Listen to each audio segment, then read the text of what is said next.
Bonjour, c'est PistonKirk. Je viens de découvrir à mes dépens que les capotes de Boxer 986 Phase 2 avaient un défaut de conception.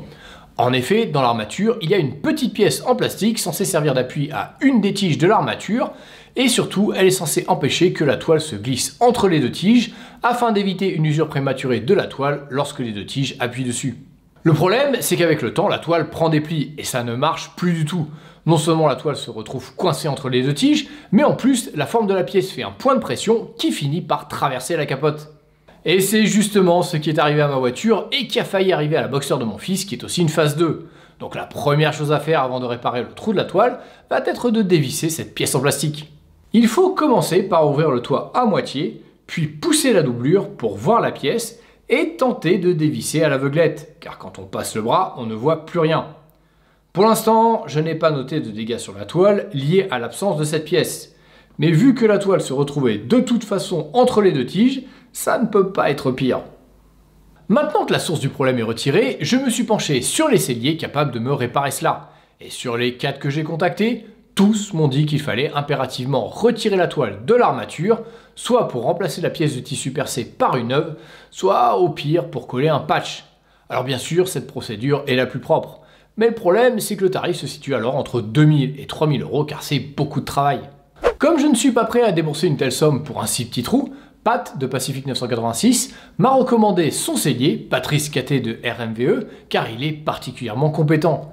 Et effectivement, c'est le seul à m'avoir proposé de réparer le trou sans démonter la toile, tout simplement en collant un patch par derrière. Mais avant ça, on a noté un détail qui pourrait expliquer pourquoi la toile n'était pas assez tendue et se serait coincée entre les deux tiges. En effet, les coutures d'une des bandes velcro se sont déchirées. La difficulté est alors de recoudre cette pièce en utilisant les mêmes trous. Les coutures doivent être à la jonction de la toile et du passepoil, sinon la couture sera visible. Patrice a réussi à la recoudre avec une aiguille en crochet, mais quand il n'est pas tombé dans les trous d'origine, il a eu beaucoup de mal à percer la toile. Il faut faire à la fois preuve de doigté et de force. Cette réparation est bien entendu la bienvenue, mais je doute que ce soit la source principale du problème, car cette bande velcro ne s'est pas déchirée de l'autre côté, et pourtant j'ai le même problème avec cette pièce en plastique qui est en train de perforer ma capote, ce qui va m'obliger de façon préventive à coller un patch de l'autre côté aussi. Maintenant que c'est réparé, on peut se préparer à coller un patch d'un diamètre de 5 à 6 cm découpé dans une toile de capote. On va d'abord vous montrer la procédure qu'il aurait fallu théoriquement utiliser si on avait voulu faire les choses bien, c'est-à-dire si on avait retiré la toile de l'armature de la capote. La première étape est de faire un masque avec un trou légèrement plus gros que le patch en tissu. On va ensuite le recouvrir de colle temporaire pour pouvoir le coller sur la toile au niveau du trou. Après, il faut enduire de colle néoprène la toile de la capote au niveau du trou, mais il faut aussi enduire de colle néoprène le patch de réparation. À présent, il faut laisser sécher complètement, et même si on peut se contenter de 20 minutes, dans l'idéal, attendez 24 à 48 heures pour que la colle ait le temps de bien polymériser et donc d'adhérer au support.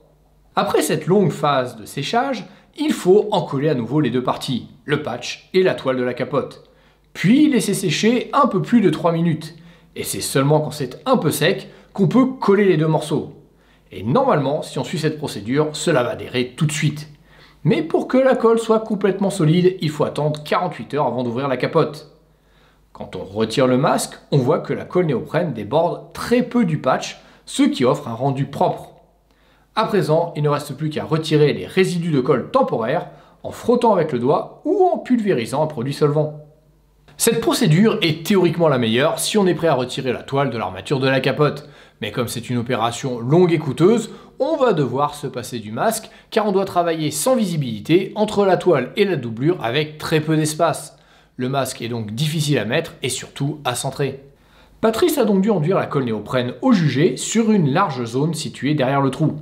Et comme il aime travailler correctement, il n'a pas du tout apprécié de devoir procéder de la sorte, car il sait que le rendu ne sera pas aussi propre.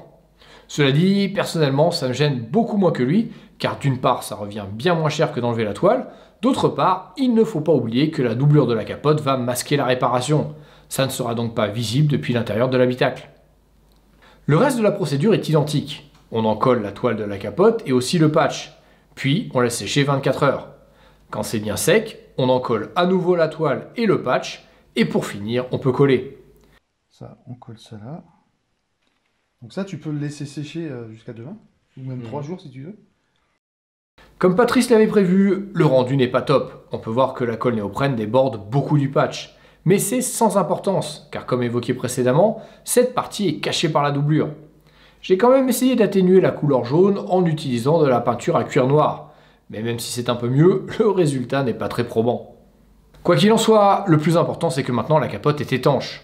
En revanche, le trou reste très visible de l'extérieur. Alors, pour atténuer un peu cette verrue visuelle, Pat a utilisé une toute petite touche de colle silicone noir pour jointure qu'il a insérée dans le trou avec un tournevis plat. Le résultat est bluffant. De loin, on ne perçoit plus le trou. Voilà, c'est terminé. Vous savez maintenant comment corriger ce problème sans vous ruiner ni démonter la toile de l'armature. Mais si vous ne voulez pas le faire vous-même, comme d'habitude, je vous donnerai les coordonnées du cellier RMVE dans le descriptif sous cette vidéo. Allez, à la prochaine!